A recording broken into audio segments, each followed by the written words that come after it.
Right, guys. So I'm chatting here with Dave Clatterbox. Um, this took a lot of time, didn't it, Dave? Took a lot of effort to get this right. This is the first. I'm very grateful to Dave for all his for all Patience. patience is exactly is patience in this process to get to get this bang on. So a little introduction about Dave Clatterbox. I'm going to move my eyes over. So Dave Kempston is a West Country born producer. I'm assuming that's correct. Yep, yep. Yep. And he Born and started bred, as they releasing say. music. He started releasing music in the mid 90s. He was producing, making tunes from 1990. He's released on labels such as Clear, Evolution, and Warp as Jack and Stepper as part of the Evolution compilation, which was the Theory of Evolution, and Touching Base, New Ouija, just to name a few. He's about 40 or 50 releases under Clatterbox and other names on vinyl, of course, and CD, and as well as being on loads of other compilations. I'd say he's best well known for the Clear stuff, but that's where I got to know him through picking up that Spats record at Fat Cat back in the day. Super impressed, loved that Street Sounds vibe. So yeah, it's I've been listening to his music for a long, long time, and so yeah, that's we've got Dave here to chat about it, and he's got a new release out called Modular Whee! Systems. So yeah, Yeah.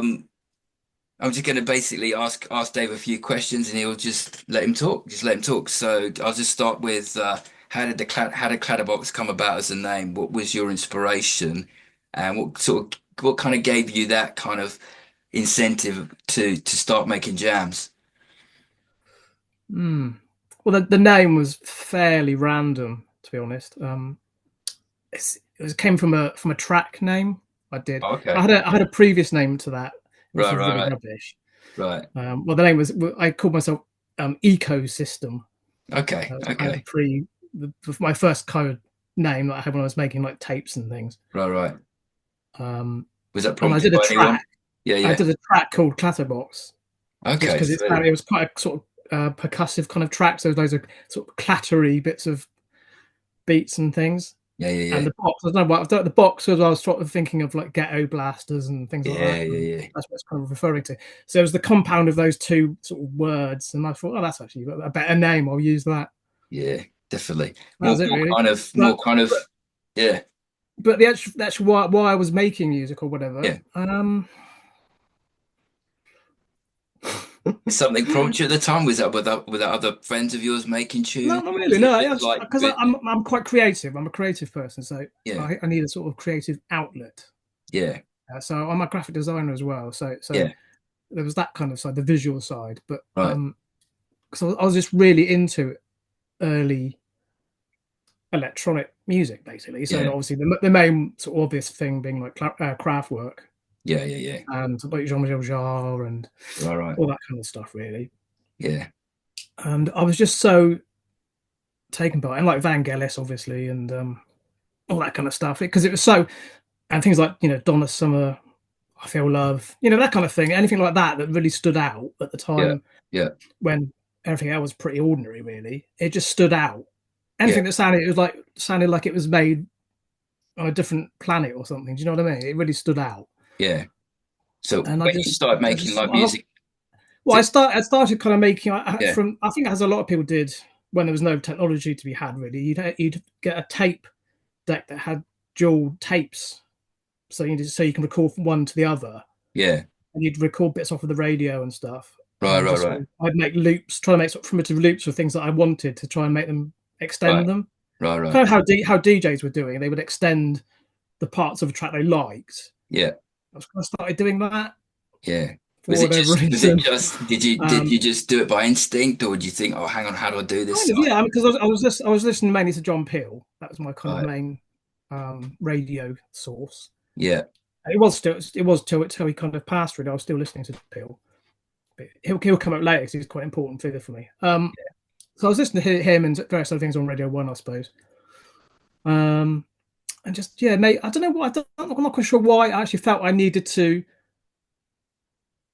make my own versions of things, if you sort of mean, or remix them or whatever. I don't know why I can't really pinpoint it. It's because I was so into it, and I thought, wow, You just want to crack it at yourself. You'll say, "I'm here. yeah, yeah. What would I I want to do see what I can if do." I kind of if I manipulated this somehow, and it kind of went from that really. And So then from 1990, would you say your sound was a little bit different from what ended up on the first releases, or was it just you were finding your thing and well, um, so the first thing that was with the clear release was that night. It was at 95, but the actual 1990? stuff Yeah, on that yeah. was recorded probably 1990, 91 maybe. Seriously, wow, that's a mad It one. took Oh my ages to God. actually get to a release. Wow, seriously, wow. Mm. Realize And that. then That's prior to impressive. that, I was really honing my sort of sounds. Really, I so after the tape manipulation or whatever, Yeah, I we had this conversation before when we were putting this together, didn't we? But we've had a lot of we had conversations. magazines like you had Yeah, magazines like Future Music yeah, and things like that, so you yeah, could yeah, yeah, find yeah, out kind of what was the affordable gear at the time. And I yeah, just thought, oh, I'll take the jump and I'll get some bits of kit and things. yeah, And I got like an early SH. Well, it's out of shot here, but I've got like an SH Roland SH 101, yeah, which I think pretty much everyone kind of starts with that really. yeah, yeah, And then various other things which I've got rid of now, like a sampler. I had a really old 12-bit sampler by Casio. yeah, yeah, yeah, That was the main thing I'd used for other sounds that weren't the 101. yeah, Although I used the 101 for actually creating a lot of sounds, so a lot yeah. of beats and drum sounds, and were created with the 101. Seriously, wow. Yeah. So I was really into that, quite early on, making a lot of the sounds. Yeah. Yeah. Was So it I had my was it so I had just my sort of unique like you thing saw you on. go on? That's all right. Was it? And then I was really into drum machine sort of sounds. So Yeah, all the yeah, sort yeah, of things I was listening to, obviously a lot of the earlier sort of electro pop stuff, Human League, etc., etc. A lot of it was about the drum sounds for me. yeah, yeah, Um, but as John Jar, his use of the Korg Mini Pops drum machine, like, what's this cool sort of sound? I find out what it is, years later. yeah, And like Prince as well, you think, oh, what's that cool sound he uses always in his track? And it's like the Linn drum and stuff.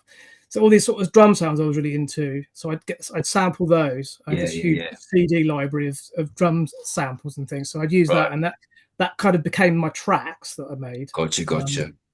I just had my own way of doing it really, and I had the way it was sequenced as well was quite important because it was using obviously hardware sequencing to Yeah, control all the MIDI yeah, devices. yeah, So it was the old a thing by Alesis, the MMT8, which Orbital used to use. That's the one they used for their live sets. They had two of those, and they kind of a standard cheap sequencer, MIDI sequencer. How much So was I'd that use back in the that. day? How much was that back in the day, for How example? much was that? The Yeah, actual that actual sequencer? yeah, Not a lot. I mean, that's the thing. A lot of this kit was really cheap. yeah. Um, That was the one because it because I was remember seeing that you'd well, see so it. the drum Yeah, machine version you probably see is the HR16, which is like the drum machine. that It was a looks good like a one. little kind of cash till or something. It's really Yeah, plasticky and ugly horrible. but nice. Ugly, but all right. Yeah, But the good sequencer sounds, was definitely. Yeah, all right. It was quite easy to use, and yeah, well, kind of kind of easy to use, yeah, and that kind of it was very much about using loops and things, and making it very loop based, and so that kind of was part of the sound as well, I guess. yeah. How I composed it and everything. Yeah. Um, So like you've been obviously a lot of labels over the years. Obviously the one that most folks would kind of associate with you, well, for me anyway, or maybe I'm just speaking for others, but for me personally, of course, I just knew you by Clear. That was the one that when I heard your music first off, I'm amazed to learn that it was made in 1990. That's like mad. I didn't realize. There's me thinking you've done it a year or two before, but it was done way back no, when. So because I like, was sitting on it, and I just happened to meet those guys pretty much, and it all kind of yeah. sort of worked out that they were looking for artists. So I how had did some that come about material. then? Who was it, a mutual connection, or was it just like how, or did you send them I, something or I guess it does. It has roots in the Evolution label, which was yeah, Mark Pritchard and Tom Middleton's label, yeah, which I was an artist on as part of a duo yeah, with my yeah, mate Steve of yeah, the yeah, Horn, yeah, Steve, yeah, because he was did a lot more with them. So it was yeah, kind of at the same time that they were doing it as well. I yeah, think it was a gig. Well, the way it's something you mentioned before. It was a gig at yeah, the Rocket, and yeah, yeah, I think I was Shoreditch at area that it was one. I in. believe it was. I think it was that one. But anyway, I guess everyone kind of met there. Really, I think it was quite a Okay. key gig, and I think I may have actually handed them a tape at that point, and then Seriously. Wow. How long I ago was think that then? What year was that? Because I think that would have been after the clear release 90. for me. That would I have, don't know. Was it? I don't know. I'll be honest, it does get a bit blurry. because I think I was at the Rocket maybe like, it would have been maybe 96, 97 for me personally. Yeah, maybe 96, 97. So I Right, think this would have been after. Maybe maybe there was a few before. things that happened at the Rocket. I remember Mhm. there was a kind of a clear type party with Howell and other folks there. They may have done a couple there. I don't know. Yeah, yeah. I think that Um, was it. Maybe it was that. Maybe it was before that. Oh, I don't know. I think it was Anyway, I got them. I before. got them a tape somehow. Yeah, yeah, yeah. But um, yeah, that's so just amazing. I don't know. I don't know. Everything was sort of going on, and people just you did sort of know everybody kind of, and there Yeah, was a lot of Southwest sort of connections as well. yeah, And obviously, had all the reflex stuff and everything as well. yeah. Um, So I mean, how did Clear come about? Were you able to say or not, or reveal, or well, you've said on a previous one, it was Claire Polton who, as far as I know, used to be part of Reflex, yeah, and she yeah, left over yeah, a disagreement or something, yeah, and formed with chap How Udell. yeah, That was yeah, clear basically. yeah. Um, and as they were sort of talking about it, looking for artists, I was happened to be there I was seriously in serious. Like London, you literally what just at a gig or whatever it was. yeah. Wow. I talked to them. I said, "Oh, I'm doing stuff at the moment. You might like it." And they were just after stuff that was just unique and I think quite stuff that was a bit quirky and sort of characterful. And I Right. think Were stuff up they my kind of alley. like, I mean, because it's almost like, because I always just I wrongly assumed that that was almost kind of by design, but it wasn't, if anything. You'd just done that music and they happened to, it was the other way around. They happened Pretty to random, be there really. and you Pretty said, no, I've random. got this tune. And you know what I mean? There's me thinking they're looking, because obviously, for example, like, you probably heard the stories about like Rising High. They said, oh, they're looking for a particular type of sound. And then Mm, Luke Vibert, for example, went out and made a tune. He made a record to sort of fit what they were after, but it was the other right. way around. You had the music ready. No, nothing like that. Exactly. No, That's nothing like that's that. brilliant. Which is better for me. I think that's a more Hell yeah. that fits me better as an Yeah, yeah, artist. yeah. And I think that's what made the label clear quite interesting Definitely. in the first sort of I don't know 5 years of it or whatever. It was Yeah. that was the whole remit really. It was just Were they after a sort of kind of like just, I mean, did they have a kind of vision in terms of what they were after, or was it just kind of like, let's make some funk music, but kind of just go to town with it? I guess they were. I mean, because of my release a bit, I suppose the early thing was it was electro, wasn't it? Kind of, I don't know. I guess, yeah, I guess so. It kind just of sound, it just, electro, but it was more the kind of funkier like, side of it. yeah, exactly. Had your But sound I to think it. that just came about with what material they had. Really, I don't think they thought, "Oh, let's do a funky electro label." Yeah, I think it was interesting. literally, So it wasn't by design at and all. stuff wasn't really as genreified as it is now, is it? Really, it was just That's it's good wicked. music or it isn't, or it's interesting music. I suppose the thing is obviously the name being clear, and then they gave the reason afterwards. You kind of by association thought, oh well, this is a kind of a Well, yeah, electro kind of the fact label, it's a but yeah. Cybertron reference to that track. Yeah, yeah, fair. But no, that's cool. No, no, Um, I get what you're saying, and that's better for me. Like yeah, I I have just think yeah, they were just trying to be unique, really. I think, and yeah, stand out, which was fine because yeah, everyone else was like all the other labels were kind of techno or kind of acidy sort of stuff, weren't they? Or yeah, there's a bit too much in hardcore or ravey or a bit ravey and stuff. That was the kind of thing that was going on, really, if you think about it. yeah. How did you find the reception at the time to the records that you put out on Clear, and then subsequently had would people come up to you? I mean, if they recognized you, or were you getting messages, or how was it at the time? Were people A like, little bit, yeah, a little bit. so they weren't knocking on the door, get me in, I want. No, a little bit, but it was it was a small scene sort Yeah, of thing. yeah, I It know. wasn't Yeah, like yeah, yeah, yeah. rock star kind of Quite, stuff. no, quite. But it was for me But people yeah, that liked it. yeah, They were really exactly. into it and stuff. Yeah. And I think for me, because of record shops like listening to Fat your Cat and record, stuff. it was just kind of like at the time, it was just, it felt very kind of But certainly listening to Spats, it felt, I don't know, it just felt kind of homely to me. I put that record on, and especially those records at the time, um, they just kind of they had the essence. Like I was saying to you on a previous call, they had like the good essence of the 80s, like the funk of it, the kind of depth of the chords you play, and it was just not it wasn't cheesy, but it was just had enough cheese but enough depth to make it like, yeah, this is the jam. You know what I'm saying? Well, it was generally quite sort of upbeat and happy as well, wasn't it? It wasn't Exactly. particularly dark at that stage. No, your stuff wasn't dark at all, if I recall. It was like it was No, always upbeat on my that sound one. has But darkened a bit over I the know, years I and sort of come know. back again. I don't know, but no, it wasn't. It was quite sort of optimistic, I suppose, or whatever. It was Yeah, quite because it was like I was experimenting. I wasn't really. yeah, I've never really sort of. Um, you said about earlier about tailoring your sound or whatever. I've never kind of thought, oh, I'm going to do. I just do whatever comes out. Really, yeah. it doesn't. I don't think, oh, I'm today. I must do a fit this brief for whatever. Or it's So it was never literally in your whatever mind. you do. It was never in your mind like, oh, I'm listening to Prince or I'm listening to that. Let's see what I can do with that and take it to the next. Was It it might have been, middle of oh, it? It's not. I'm gonna find that rim shot sound that he used from the Ling drum, and I might use that. But it wouldn't be a Prince song. No, Yeah, it wouldn't come out, and which would be cool, yeah. wouldn't it? But Gosh. um, Well, he's apparently got loads. He's got apparently got thousands of recordings and everything. So there's a. yeah, I don't loads know. of unreleased stuff, isn't it? Still, I don't know. probably. Do you know that one that he did? Oh, what's it called? He did it with that lady band. What was it called? Yeah, I know what you mean. You mean the makeup one? That's the one. Yeah. And it's a really Is it called dark makeup? tune, isn't it?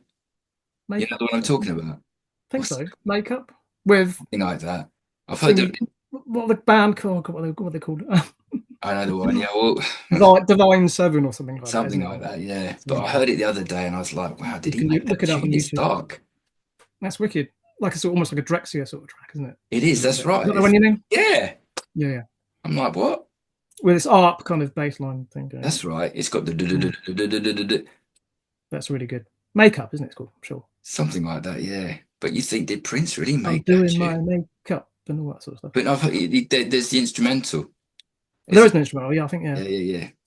Yeah. which is really cool. My gosh. But what else can I ask? Well, we covered some good topics Worth so finding that far. one. Um, so So that yeah, was the early stuff. yeah, we can just talk a little about a bit about your process. You don't have to go into a lot of detail because at the end of the day, I was saying like before, back in the day, I want to make this point. You can like either chip in or disagree or not or agree. But back in the day, and I think this was what made a lot of the music back in the day very interesting and just good, was there was mystery surrounding the tunes. It was just like you put on a record and you didn't really know how it came about. It was that was what was good for the listener. Now it's like everybody's Do you got know it. one of the key things was a lot of things hadn't been done. That's Like right. now now it's like really saturated, isn't it? Everything has Yeah, been done. yeah, Back then, I think I explained it when we were doing sort of the prep for this. yeah, I started doing stuff when sort of bedroom producing, bedroom yeah, being a bedroom producer yeah, was kind of starting. So you could basically afford cheap gear like the cheap Roland stuff. Not cheap yeah, now, but back yeah, then it was cheap because people yeah. didn't actual serious musicians didn't want to buy a TB 303 because it was seen as a toy. So you had all these instruments that were seen as toys, Right. which a whole generation, my sort of generation, started producing with. Yeah, Um, and so the stuff you were doing with that was kind of new yeah. almost. I mean, there's a lot of stuff obviously from like the Detroit guys and everything. They were there ahead Mm, before I was doing something with my sort of generation were doing stuff. yeah, Detroit guys were kind of pioneering it. yeah, yeah, yeah, Um, but you would just well, me personally, I was just experimenting really, and so it was literally you were doing stuff that might not have been done before or was actually quite unique. yeah, Whereas now, or even sort of 10 years after that, a lot of it had been done. Certainly as sort of the sort of sounds you would hear and mm, the techniques and things had pretty much been, done. yeah. But as you saying, Um, you'd spend time with each piece of equipment, and then you would be just crafting out new sounds and just really exploring it that people because you had your gear and you wanted to get I Well, guess you but wanted to see that's the what you thing. could do with it as well. Despite some of the kit being cheap, Yeah, that was what you had to work when with. I was poor and I still am relatively Hey, poor. You'd welcome to only the have a certain UK. amount of kit. You'd only have a certain amount of kit, and so you would have to really learn the I know the feeling. intricacies of how to use that kit and get the most Yeah, out of it.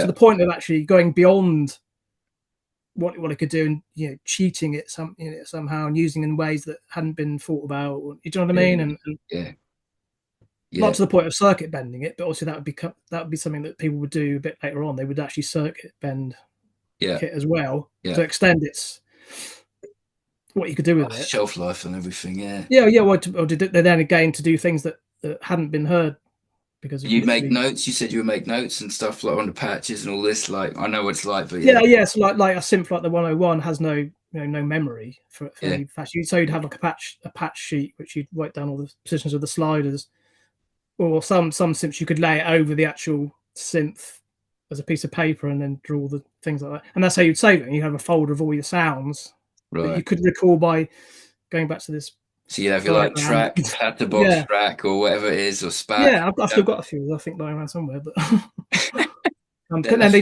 for they a didn't really have forthcoming any. book. For a forthcoming Eh? book, man. But no, I Post know what that. you, I know, I completely relate because I'm the same. I used to have post-it notes. I used to have literally not very little equipment, so I had one piece of gear, and I'd Yeah, have yeah. Or post-it post-it notes. Yeah, notes. of the What? settings you had.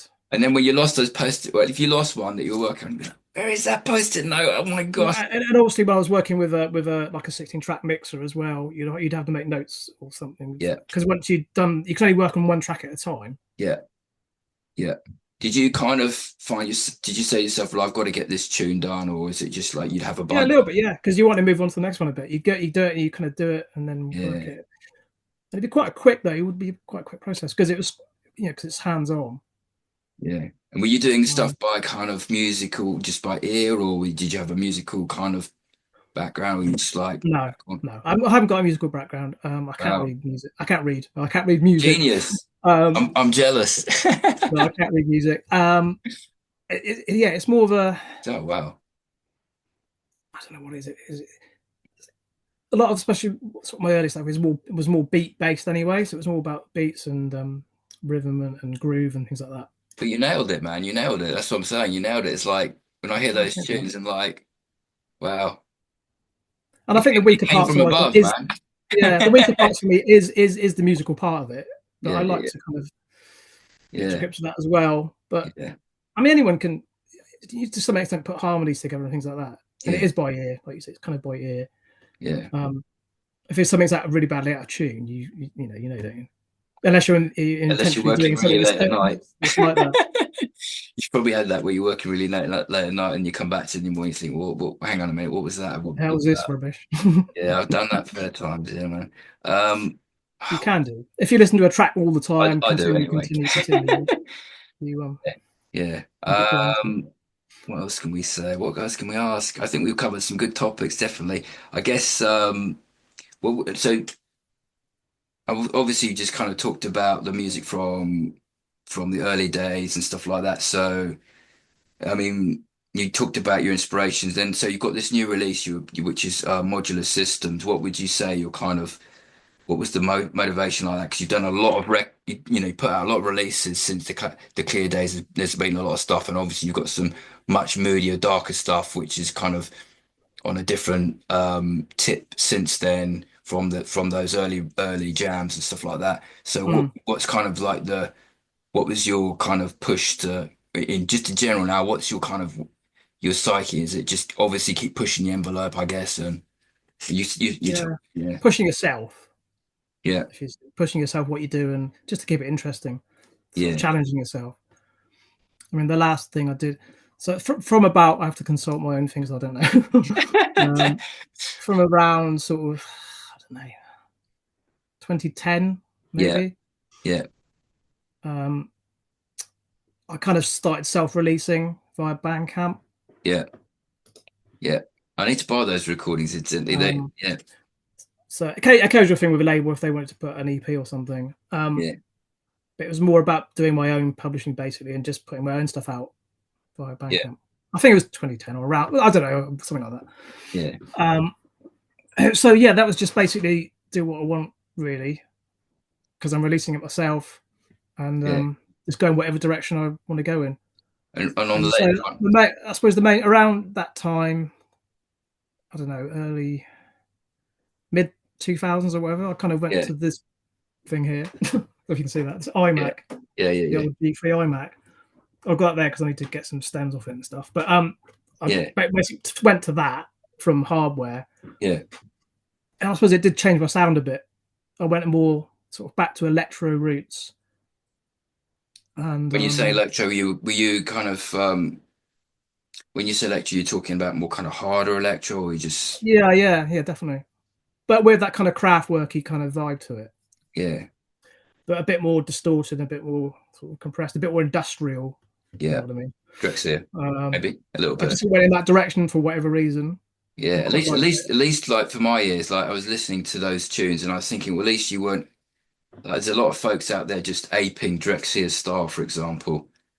It's because it was so inspirational and so But influential. I know totally, totally, but they're literally just Really. like mimicking it, and I'm like, okay, don't get me Yeah, wrong, these tunes are very, very cool to listen to, but yeah, definitely, I mean, definitely. at I didn't least want to do that because exactly, I could hear that in your recordings. You're not doing I that. didn't want to do that because a lot of people were doing that, Yeah, so it yeah, was kind of pointless, really. But so around I had to sort of look for reference. Around 2004, we started with my mate Steve and a couple of other mates. yeah, A chap called Mike Halloran. yeah, Shout out to Mike Halloran yeah, and my mate Ben yeah, as well. We started a label called Zbop, which is yeah, basically our own thing. We think we'll give this putting out records thing a go.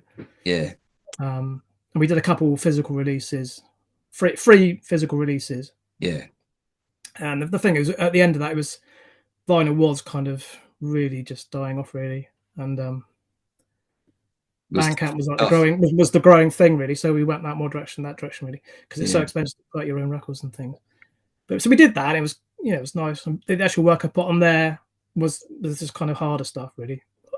Very club orientated stuff, yeah. pretty banging. That's cool, man.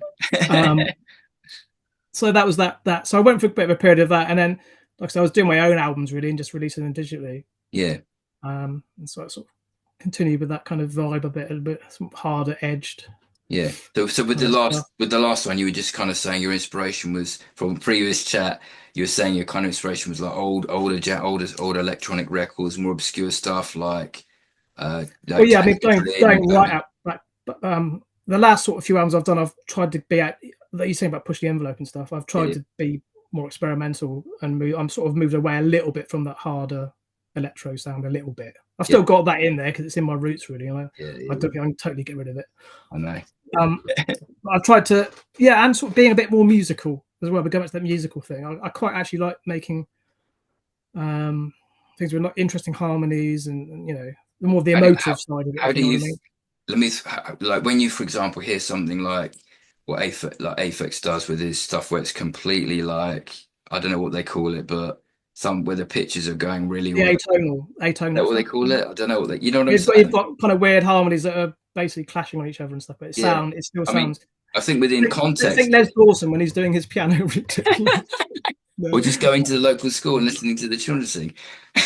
Yeah, yeah, exactly. Yeah, exactly. But no, for example, like I downloaded this 20 the latest one, which was this recordings, this whole bunch of recordings you put. I don't know if you remember, but I was listening to that and I was like, wow. I mean, That Aphex did yeah, I'm not. that dump he did on SoundCloud. You mean?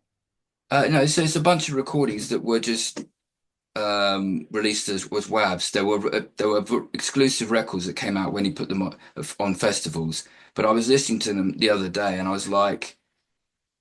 But within context, they make sense. But you can imagine if you that's they work within the context. But if you tried to just throw that stuff in amongst music which is harmonious, it's gonna be like whoa. But Yeah, yeah, yeah. so I Well, digress. But the thing with obviously with Richard, he's a maestro, isn't he? He's a musical absolutely, I'm like genius, it's amazing. It's amazing, really. tortured genius or whatever. I- But yeah, but definitely. I wouldn't say you know, not on that level really, but I just did my thing. But so with the new thing, which was released last month, Yeah, very much just trying to do something different because you do kind of get bored of doing things. So you want to do something interesting and different. yeah, So I would literally just do a track, and that would be a track. Then I don't have like a stock of tracks with that. It was literally, well, that's a track that's going to be on it. And yeah, then the yeah, next track I've yeah. done that's on it. Unless So, it was terrible, then I would scrap it and whatever. But it was yeah, always I didn't have a load of tracks to choose from. I just yeah, basically did it as a piece of work. yeah, But there was like an underlying kind of idea. yeah, The idea being, and hence the name, that it was a lot of it is modular based. yeah, Um, um, Not in the hardware sense. It's yeah, basically using virtual modular, yeah, which is based on a lot of Euro rack yeah. modular stuff. And I've got this is kind of giving away a bit of the secret, but there's a thing Oh, called no, don't give Burner. away a secret. I don't mind.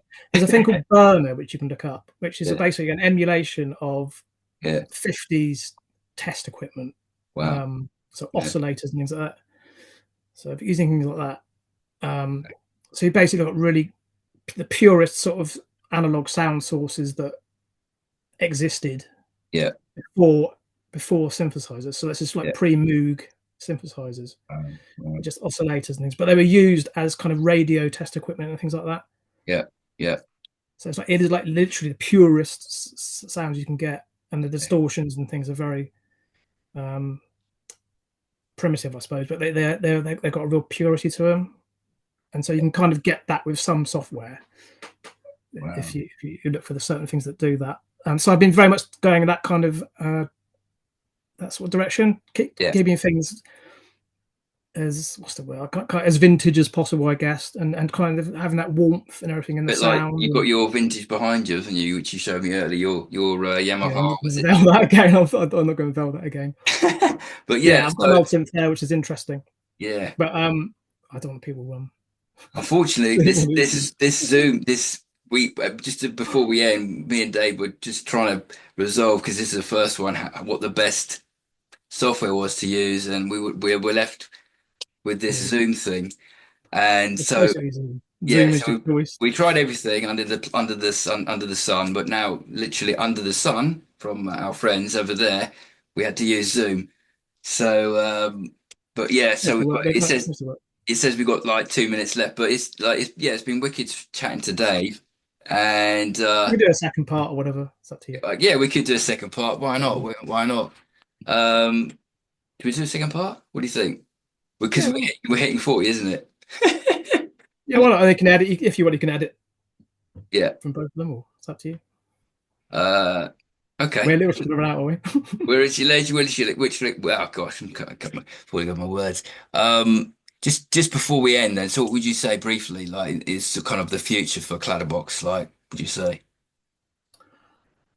Just self-releasing, really. I mean, it's tricky because you don't get a huge audience from releasing yourself because obviously you can't really. It's quite hard to market yourself when there's so much stuff being Saturation, isn't it? out saturation. But I'm not really. I'm doing it just as an artistic endeavor, really, as a creative outlet. I'm Yeah, just going to continue because I've really got into the box recording basically, and yeah, I'm pretty up on like the latest things that are going on with plugins and things, and I just sort of enjoy experimenting with the latest kind of technology, if you like. yeah. So I can just continue doing that and just do my own thing. And Shame you can't circumvent these new devices, but I guess that's you internal. don't need to. There's so much strange. If you're going for software, go try and find some of the stranger things that are out there as well. Yeah. Don't necessarily go to But like Eric, yeah, that's what Steve said to me. He said to me, just push the envelope, like to yeah, me. So yeah, yeah, and have but fun doing it. exactly. If you don't enjoy it, there's probably no point, is there? But Yeah, but this dreaded Zoom saying we're up now, but we may continue. But otherwise, it's been a wicked to be chat. continued. Exactly, it's been a wicked chat with Dave, and it's a first, and I'm very happy for him to be on this channel. It's awesome. Thank you so much. It's a pleasure, honestly, a pleasure. It's lovely to have people that actually are interested in your music, and yeah. So I thought, Perfect. yeah, definitely, let's go for it. Wicked. All right, Cheers, Dave. laters.